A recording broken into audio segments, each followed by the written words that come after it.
Hello, ladies and gentlemen, and welcome back to Fallen London. Today we're going to be carrying on with the serial story, Evolution, and we are currently in Asterval, and we have to speak to the man here. Some wisdom can only be transmitted through flesh. The Abbot Commander, that's his name. No written text can contain it.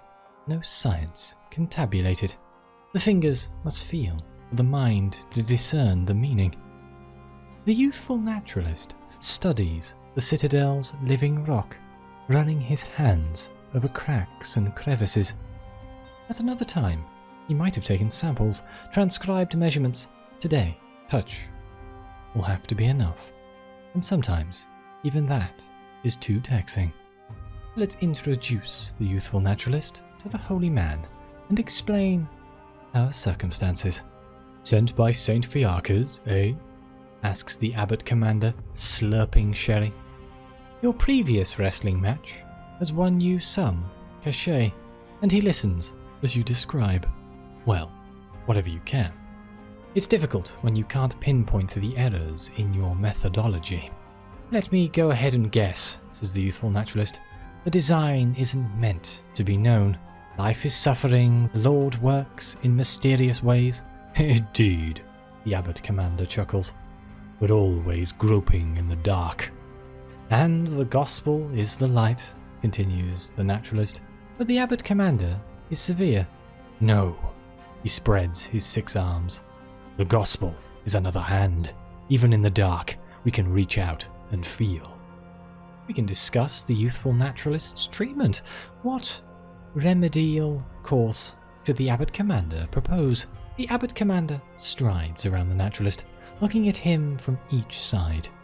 He pauses to squint at the stone tentacle key, which squints right back, and the hole in its bow, where the key should slide into the ring, squeezing shut like an eye.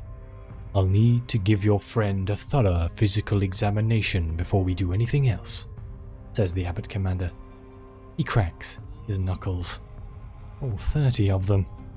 And the best way to do that is by wrestling. Burmese rules, like the python, mind you. Oh dear.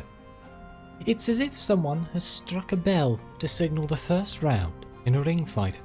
Suddenly, you're surrounded by monks. They're cheering, drinking, calling for a brawl. The Abbot Commander is sitting bare-chested on a bench, his 6 arms sprawled extravagantly across the back, while a triple-eyed initiate massages the corresponding shoulders. I can't do this, the naturalist whispers to you. I'm still too weak. So, we can advise him to wrestle? What's the worst that could happen? A concussion? Some broken bones? Death? We can advise him to wrestle and cheat? There's less chance he'll sustain any further injury if he bends the rules. Or we could advise the Abbot Commander to reconsider. Surely he sees his opponent is unfit for this. He must have a less strenuous test. I'm going to advise him to actually wrestle.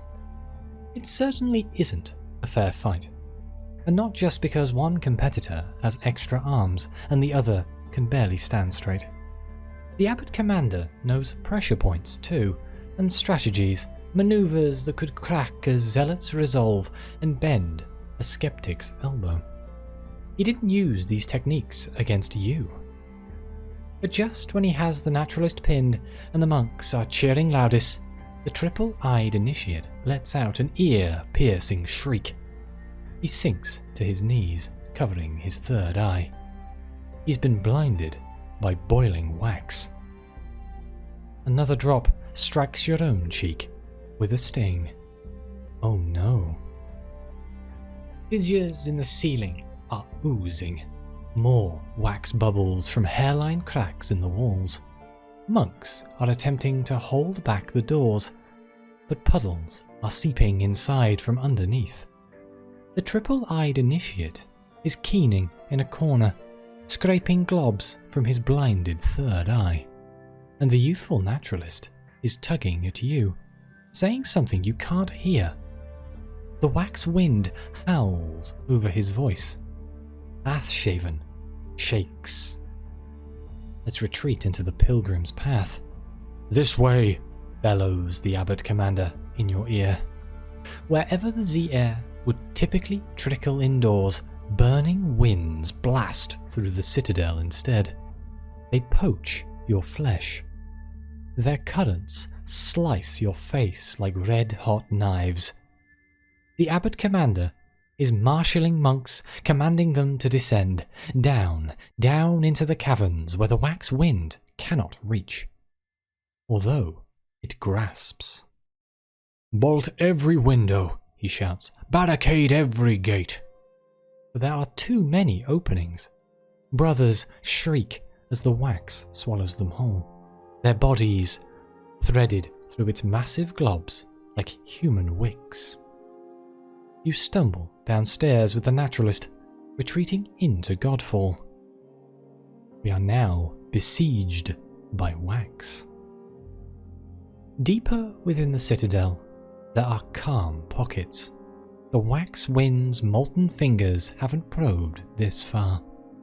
Monks on pilgrimage and monks seeking refuge from above gather in small battalions to plot counter-maneuvers. Sometimes they must shout, other times the wind drops suddenly, and their voices also drop to a whisper in the suspicious stillness. Let's speak to the youthful naturalist. He is shivering violently, and he startles at the slightest noise. "It has my scent," says the naturalist, sinking down to the floor. "I've seen it hunt before, across the listening desert outside of Nida. It won't stop until it strips my bones, until it renders me into tallow. Where do you think all that wax comes from?" The abbot commander crouches beside him and puts 4 encouraging hands on his shoulders and knees. "My poor lad," he says, "we didn't rest until properly, but I recognize your symptoms now. Only the saint in the rock can guide you." "Where?" asks the youthful naturalist. "Here and there and everywhere." The abbot commander gestures towards the walls dripping with moisture, the ceiling flecked with bright amber. "Walk the pilgrim's path, perform the saint's rites. We'll shield you from the wax wind." And we go on another pilgrimage. We can consider the youthful naturalist's progress. How can you aid him in his mission to study the gospel of change? Or we can draw up battle plans with the monks, or divert the wax wind through different passages.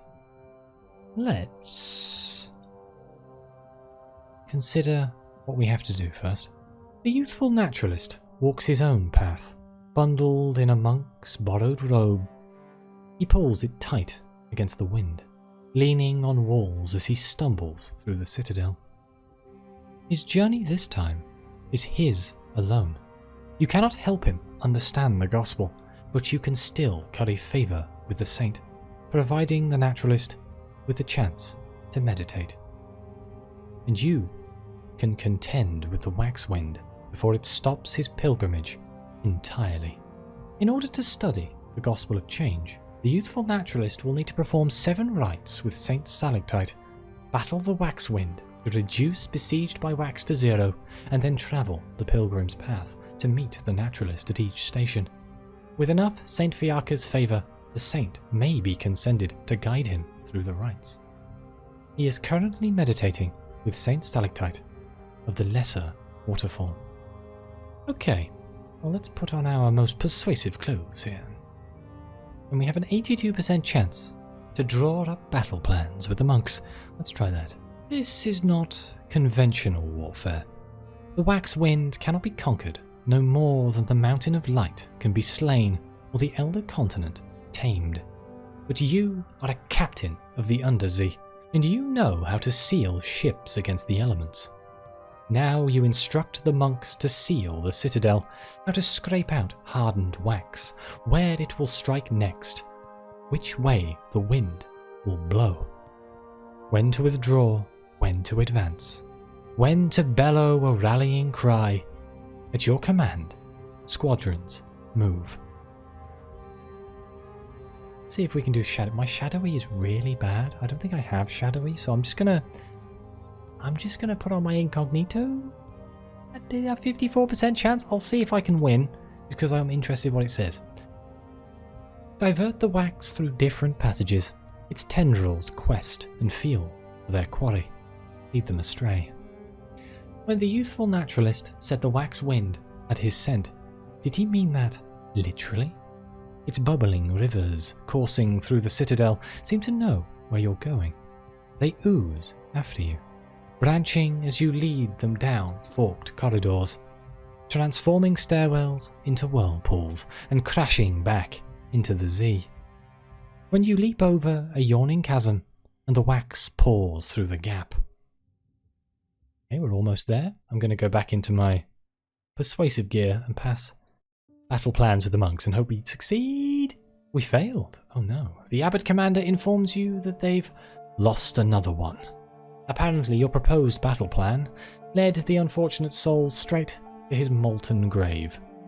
You hear the waxwind slurping, spattering and snapping bones.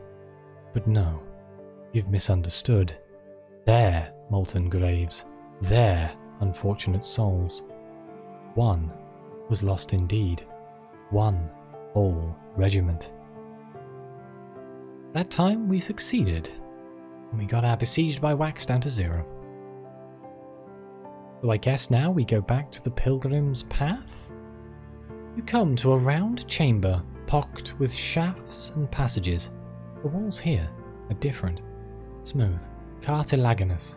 Sounds echo from the depths. The Z, a waterfall's crash. The rhythmic whistling of air pumped up from below. And voices, quiet, distorted, and half drowned. What do the voices say? The voices aren't random. They are speaking to one another, with many threads of conversation unfolding at once. Pleas for an end, or at least an escape. Disagreement, smug satisfaction. Some voices are just noise, incoherent, distorted and half-mad. From this welter, you learn a little something of the saint and his fractured wants and needs. Let's follow the youthful naturalist's pilgrimage since we got to the lesser waterfall. With the waxwind kept at bay, he can perform the first rite. How can anyone concentrate with a wax wind howling? By drawing closer, of course, to the saint's waterfall, by allowing its crash to drown all other sounds. The youthful naturalist walks through the pounding cascade. Its splash is a curtain that closes around him. Rainbows in the spray, shapes shifting beyond mist, voices babbling. Unless that's water babbling, but you can't make out the words. The naturalist is conversing with something on the other side, behind the waterfall. While the monks battle the wax, new rivers are running down the walls, boiling between cracks. This is the rite that purifies. This is the rite that prepares. The naturalist emerges, dripping, dazed, belly bloated with liquid wisdom, lips dripping with purged misconceptions. "Excuse me," he mumbles before purging more. And it appears we are going to have to battle the wind again. Okay, we dropped it down to 0. Let's go back to the pilgrim's path. The passage ahead narrows and then the ceiling drops sharply until it almost meets the floor. The penitent's way, they call it. A crawl space, a scant few inches. The rock itself seems to sweat here. In fact, are those pores? The monks debate whether any will attempt the rites to brave the passage. There is not enough wine in the world, says one. Let's find another way again. We send that poor man, breaking his bones. A natural oculus in the ceiling emits light, though the atmosphere is no less stale. The stink of guano and spoiled meat spices the air. Though the albatross is not currently in session, from a crevice in the wall a face emerges, red raw like a wound in the rock. The skin is gone, peeled indiscriminately away to reveal the flesh beneath. His eyes stare, unfocused. His mouth works, as if to say something. The monks bow their heads. Let's follow the youthful naturalist's pilgrimage. With the wax wind kept at bay, he can perform the second rite. Without a tongue, without lips, there may still be laughter. You hear it before you see it. The guttural sounds echoing through the citadel, emanating from the red raw visage in the rock. Saint Stalactite is heaving, jowls flapping with rare amusement. He will not feed the albatross today. There are still feathers everywhere. The rocks are slick with gore. The youthful naturalist is huddled forward on his knees, facing the saint as if he were praying. His forehead is pressed to the floor, palms clasped. But he is trembling with a horrible energy. His clothes are ripped, and when he lifts his face to look at you, oh God, what happened before you got here? This is the rite that entertains. Saint Stalactite is still laughing, even as the wax wind roars around Godfall. This is also the rite that sheds the old so that the new may grow. And we are besieged by wax once again. This time there appears to be new options, though. We can scout the stormy horizon with our watchful, study the wax wind's patterns, search for breaks in the deluge. Through a cleft in the rock, you can study the environment outside. You just have to lean forward, shield your eyes from the molten drizzle, and it's as if you stuck your head into a furnace. Scalding air blasts you backwards, driving you into the citadel again. Your face is speckled with wax. It rapidly hardens, pinching your skin and clinging. You require a blade to scrape it off. Try that again, shall we? There we go, we succeeded. Through a cleft in the rock, you can study the environment outside. Just have to lean forward, shield your eyes from the molten drizzle, and there, to the northwest, the wax wind looks less like a hurricane and more like an irate downpour. You glimpse the calmer sea beyond the storm. There are ships out past the wax, approaching Godfall. One black brig in their midst is unmistakable. The Delight has arrived in these waters, along with the Prester's hired fleet. The other one is dangerous. Fight back against the wax. What techniques could challenge the weather in close quarters combat? There are shapes in the wax, thicker tendrils tapering into thinner appendages, and the thinner they become, the more quickly they cool, until they have grown solid enough to seize unwary victims in their hardened grasp. You seize them first. It's uncanny how this feels like grabbing a warm hand. Then another warm hand, and another, as you arm wrestle each tendril into submission. Hundreds more rise around you, coiling into the air. But you're not alone, and the brothers of Saint Stalactite are also known. A thing or two about arm wrestling. Wonderful. And it's down to 0 again. Let's go see if we can continue on our pilgrimage. Ah yes, sorrow spiders, let's just slip past. In a cleft in the rock, an elongated form distends itself. His face is ruddy and fat, his smile beneficent. "Welcome," he says, his voice rich and echoing. Someone has arranged the stones here as if to form congregation, lined up and turned towards their saint. Let's follow the youthful naturalist's pilgrimage. With the wax wind kept at bay, he can perform the third rite. This is the rite that doesn't know when to stop. Saint Stalactite of the Riven Way is still talking hours later, crambling with the wine's encouragement. More for the pilgrim on his road. They drink together as the saint insists. The youthful naturalist hiccoughs and slumps back. His insides are already full, but he's not full enough. Not enough. He must numb his faculties. He must blunt his sensitivity to touch. Won't someone test it for him? Someone has to have a blade. Really? No one anywhere? Then, brother, break a bottle. There are plenty to spare. The saint is generous. His sideboard well appointed, and the monks eager to please. You see? No fear. He doesn't feel a thing. Let's remove this wax wind again. And back to the pilgrim's path. Oh yes, one of the monks' shaping chambers, the walls marbled with fat and amber. Saint Stalactite preaches a gospel of change.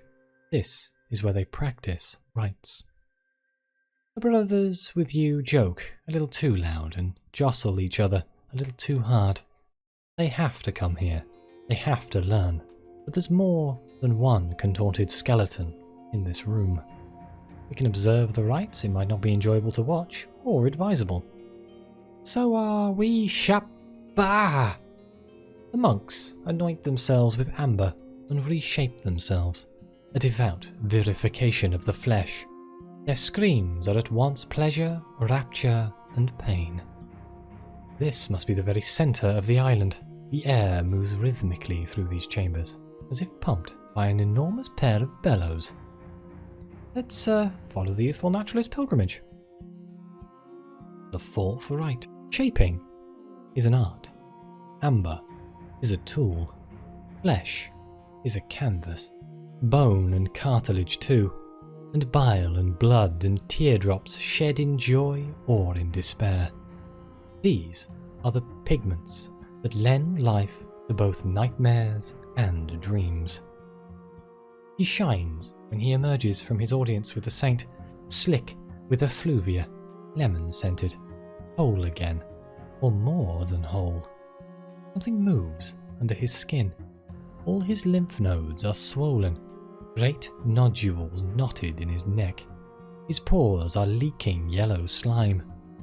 He exhales with relaxed pleasure, still tipsy from the wine, no doubt, but now his breath has an odour like fleshly, fried, rubbery lumps. I feel incredible, he says. This is the rite where delusion sets in. This is the rite that oozes. We are yet again besieged by wax. Oh dear, we are being invaded by pirates from Geiger's Morn, that assaulting godfall from the sea. We failed.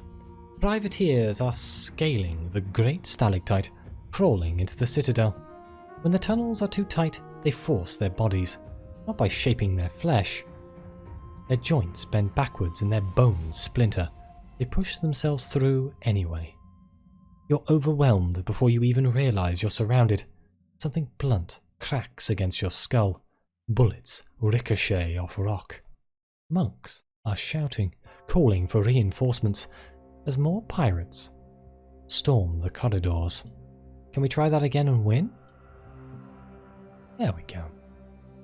In the wax wind's commotion, with the warrior monks distracted by the storm, these privateers have found the perfect opportunity to strike. Perfect until you arrive. You pry their grappling hooks from ledges, shove them back into the Z, dispatch the outlaws with their own weapons. They fall without any complaint. Some simply stare, glassy-eyed, until your fists meet their faces. It's as if their whole invading force decided to swallow laudanum before they attacked. Let's see if we can search for safe passages. We succeeded. Godfall is a honeycomb, countless chambers interconnected by countless tunnels. Some have become impassable. The corridors congealed with wax. But a pilgrim can take more than one path to reach St. Stalactite's stations. Pause. Listen. Follow the drafts from the Z to cooler rooms. Turn away when the temperature climbs, which is always a warning signal. Avoid dead ends. You wouldn't want to be stuck if more wax pours into the caverns behind you. Here, you've found a way forward.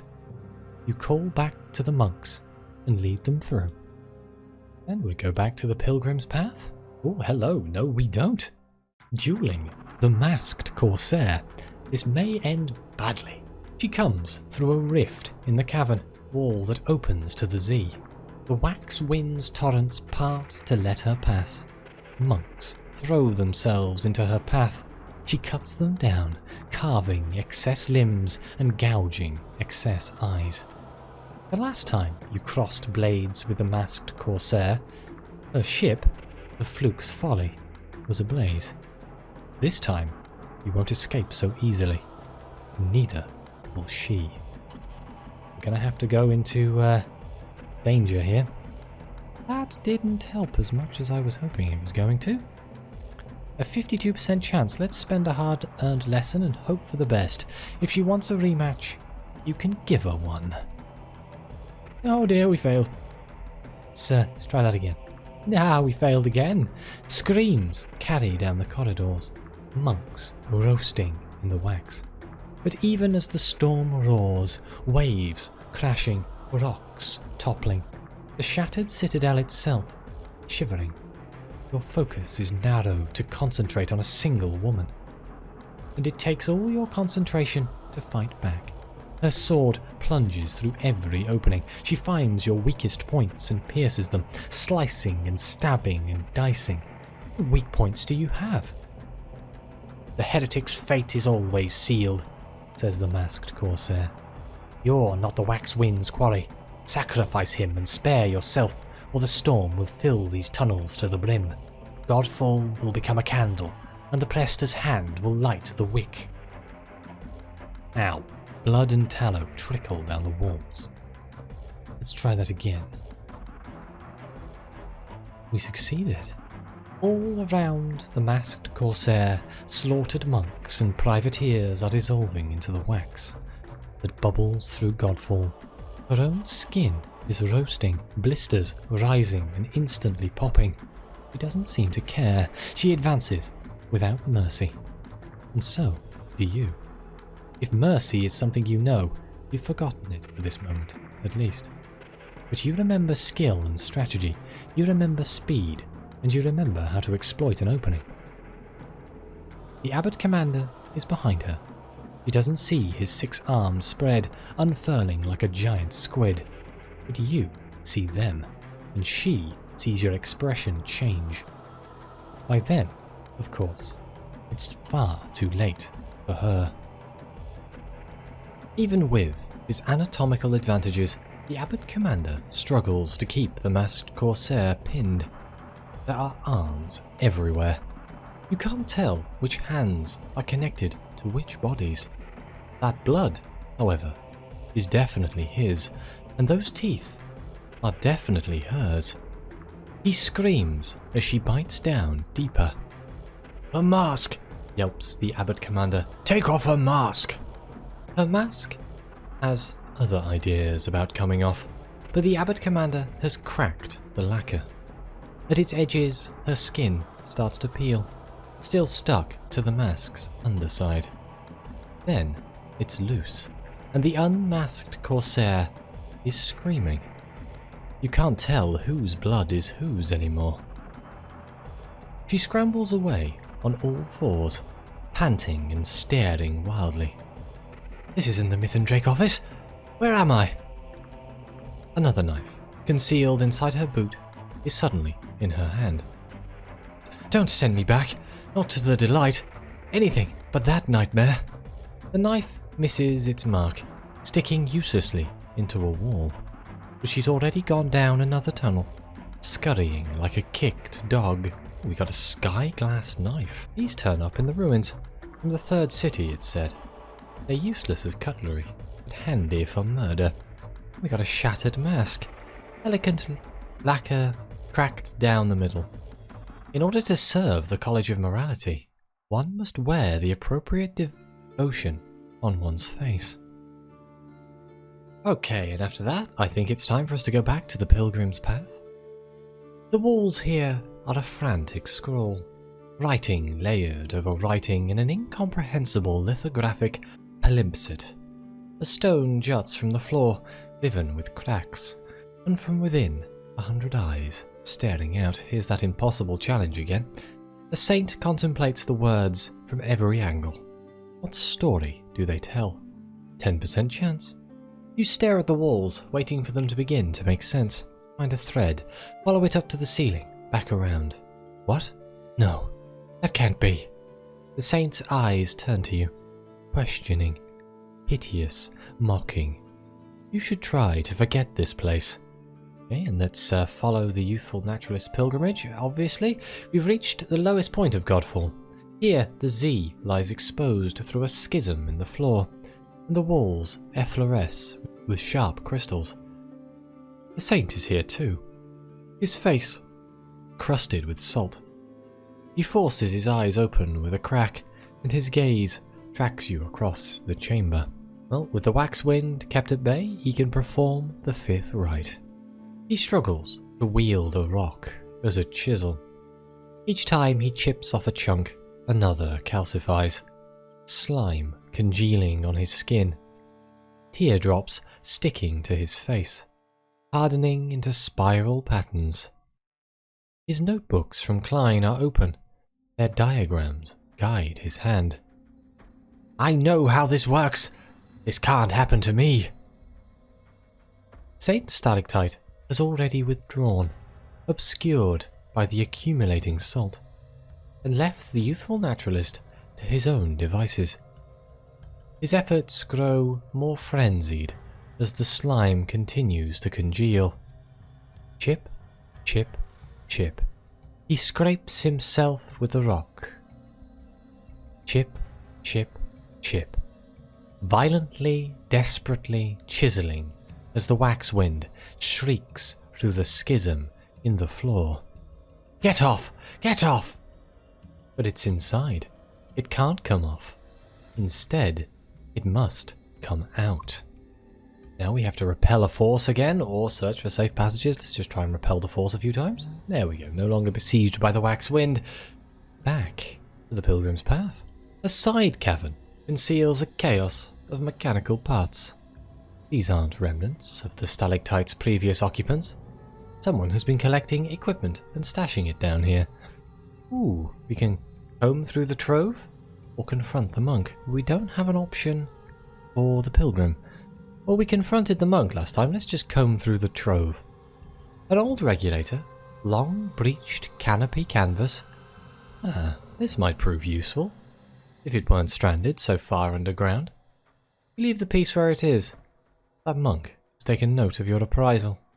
The saint has many faces woven through the caverns of Godfall. Even for him, his headidatic aspect is a soliplistic schism, a visage divided against itself. This is where he hates himself, right? Yes, let's follow the Youthful Naturalist's pilgrimage. With the wax wind kept at bay, he can perform the sixth rite. This is the rite that splits the tongue. This is the rite that pits one hand against the other hand. Saint Stalactite is intrusive. To truly walk the pilgrim's path, you won't get anywhere. Open your heart. Break your legs, rip off your face. By shaping our flesh. Why even bother? We shape our fate. Lies just an illusion. Form is treachery.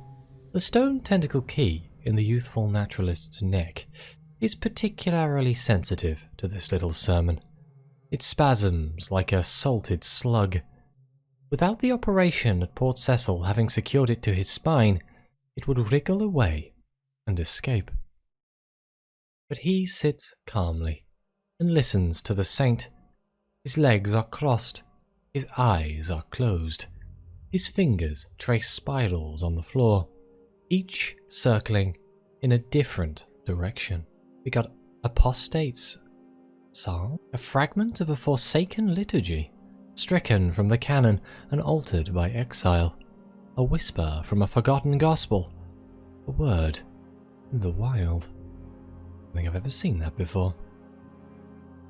Let's repel this force again a few times. Okay, back to the path. This deep in the stalactite, the walls no longer sweat amber. They exude it, rendering your path a quagmire of transformation in potentia. You see no way around. You must cross the pool. We can transverse the molten amber. 10% chance of success. Did the amber inspire fear or desire? The monks' faces exhibit both, sometimes in combination. You pick a path across the fragments of rotted furniture. One monk goes into the pool. Did he fall? Impossible to say.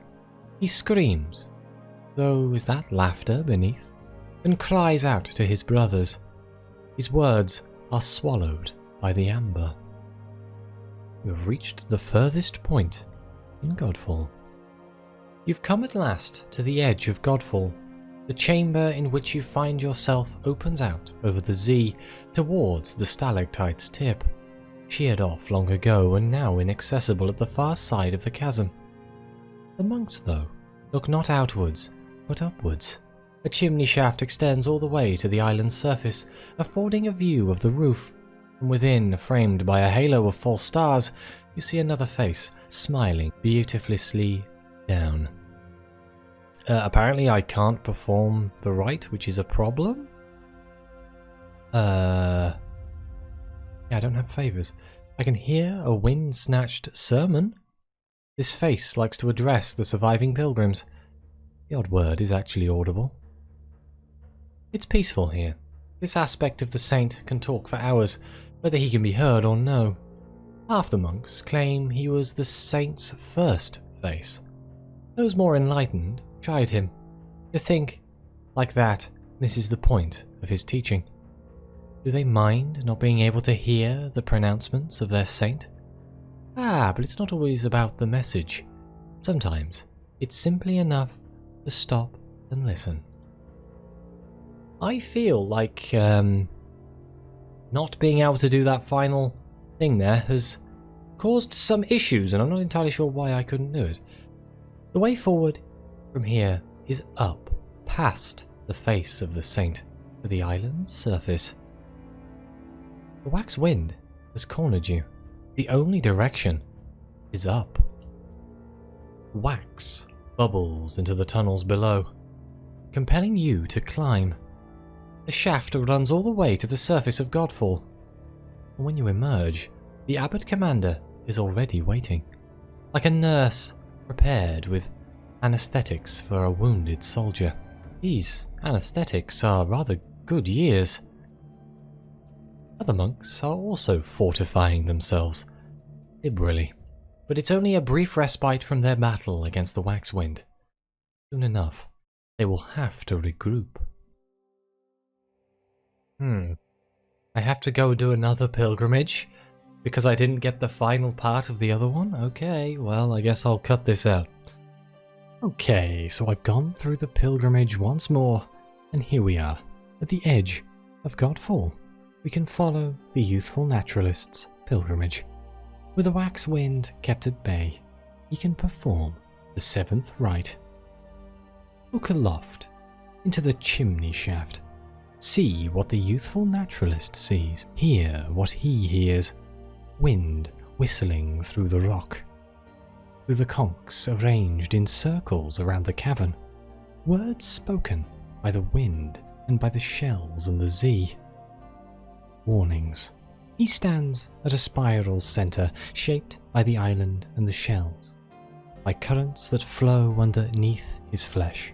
Saint Stalactite gazes down with an eccentric grin, but the naturalist is staring past the saint, higher into the chimney shaft, into the storm that embraces Godfall, into the wax wind's cyclonic eye. This is the rite that will not be performed without interruption. It's here, says the Youthful Naturalist. Saint Stalactite is saying, I won't get away, but I don't need a saint to tell me that. I could run. I could hide. Others have. says the youthful naturalist. But it won't stop hunting. Never. Once the wax wind is invoked, that's the end. Whether today or tomorrow, 10 weeks from now, 10 years, even 10 lifetimes, the pester will get a new candle to burn at high mass, no matter how long it takes. The road always leads to his altar. Okay, so we can either advise him to flee, even if he has to run forever. He can still run. We can advise him to fight. This is no time to lose hope. Prepare for battle. Or we can advise him to surrender. The prester's hand cannot be swayed. Defeat is inevitable. I'm going to advise him to fight. When he looks at you, it's as though he is looking through you. I'm sorry, he says. This time, I can't take your advice. He reaches behind his head. He turns the stone tentacle key with a grimace that gives birth to a scream. But it isn't enough. Not until more hands reach from the walls, grasping him from every side, sculpting flesh, bending bone. They bear him up into the chimney shaft, passing him to higher hands, and also holding him back. His scream stretches with his body, and then his scream has been left behind. He himself has been left behind, slipping to the cavern floor in a lemon-scented discharge. But his stretched skin continues to rise, from hand to hand, until the wax wind snatches it away. It swirls into the storm like a lady's lost handkerchief. Your knowledge of the crossroads is increasing. It'll take months for the monks to chisel all the hardened wax away. But with the youthful naturalist's cast-off shell sacrificed to the cyclone, the molten droplets strike the citadel less and less. You watch the wax wind roll across the Z. It migrates over Shepherd's Wash, attended at a respectable distance by a black brig and a pirate fleet. Well, we can check on the youthful naturalist. He is still sitting in an amber puddle, steam rising from his body. He holds out his hands to study them. I can feel the past stretching into the future, where I came from, where I'll go, right at my fingertips. He rubs his neck. The key isn't there anymore. It's still attached to my other life, the one the wax wind took. That wasn't just skin, that was me. When I turned the stone tentacle key, it turned my life in a different direction, but it also turned me back into myself. I'm on the same old path again. Saint Stalactite is laughing once more. In this cavern, he has only mouths.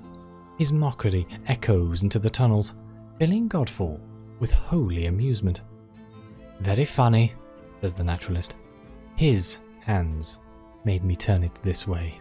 The way forward from here is up, past the face of the saint, and to the island's surface. Let's return to Ashhaven. The youthful naturalist is prepared to ascend again with you. His muscles are weak. His grip is slippery with slime. He wobbles like a child learning to walk. By the time he has finished the climb, he's exhausted. The abbot commander prescribes the same medicine as usual when the naturalist finally crawls back into Ashhaven and collapses. The monks are accustomed to caring for pilgrims after a grueling interview with the saint. Why else would they keep so many bottles stocked? But even though they tell him he must eat, he still declines their pie. You have it, he says. I'm not ready for solid food. Here we got a basket of rubbery pies and 42 bottles of strangling willow absinthe. Oh my god, they know how to party. Illuminating the path, Ashhaven is filled with candlelight. The abbot commander leads the monks in a prayer for their fallen brothers. They light tapers, one flame for each snuffed soul. There are many to light, but they certainly have enough wax to produce more candles if they run out. The Youthful Naturalist lights one too. For the life I had to sacrifice. We can speak with the Youthful Naturalist. He's finally himself again. What has the gospel of change taught him? Saint Stalactite reached inside me. I could feel his clammy fingers sculpting my life, moulding my past and my future like clay, pulling possibilities apart. He didn't appreciate, until he performed the saint's rites, what deeper change might truly mean. Not just shaping the body, but shaping the heart, shaping thoughts and beliefs until one mind becomes another, one person another, one life another. The Dillman Club really won't like this. Their idea of immortality is preserving themselves exactly as they are, but the key changes so much, it can change everything. We can discuss the Dillman Club. The Youthful Naturalist's latest findings might be awkward to report. The Bishop will probably love this development, he says, but everyone else? He just laughs. It might seem like we're back to square one. No funding, no immortality, no stone tentacle key, but no, we're closer than ever.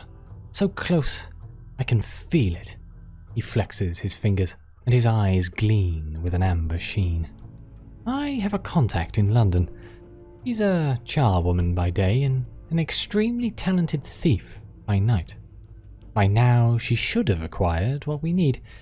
Find her, talk to her, and damn whatever the Dillman Club thinks. He will remain with the monks, meditating upon the gospel until you return. You will need all his strength. You'll need yours too, because you're going to the source. It's time to find out where all these keys come from. We need to return to London and meet the Youthful Naturalist's contact. So let's set to Z, and I shall see you in London, or if something interesting happens. And here we are, Wolfstack Docks. Oh yes, it's Christmas, isn't it? I've been snowbound, but before I have a look at that, in search of a giggling charwoman, you make inquiries after the Youthful Naturalist's contact. On Mondays and Wednesdays, she attends to Professor W's rooms. On Tuesdays and Thursdays, Lord P's Adder Lane townhouse.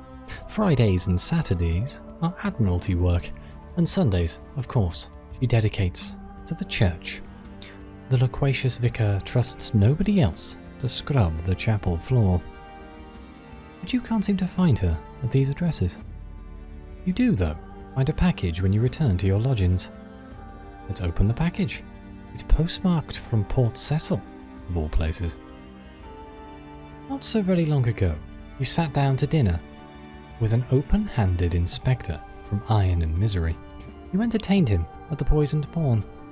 He wasn't a notably large man, but he was certainly too large to fit inside a box. Something tells you, however, that he's all here. It helps that there's a knife holding everything together like a skewer through a club sandwich. Vespertine, if you're not mistaken. This blade has played knife and candle, and attached to the handle a note with just 3 words: cease and desist. You still need to track down the giggling charwoman and also report to the Dillman Club. They'll be curious to learn how their investment has matured, but this is where the current chapter ends. When evolution resumes, things might get a little messy. We just got a man in a box through the post. Good lord. And for people who don't know about Vespertine and Knife and Candle, there is the Flint storyline that's on my channel that kind of goes into that a little bit more. Very interesting. One of the old exceptional stories. But this is where I shall have to end this episode of Evolution. So thank you very much for watching. Please like and subscribe. Let me know what you think. Your comments are greatly appreciated. And as always, I'll see you next time.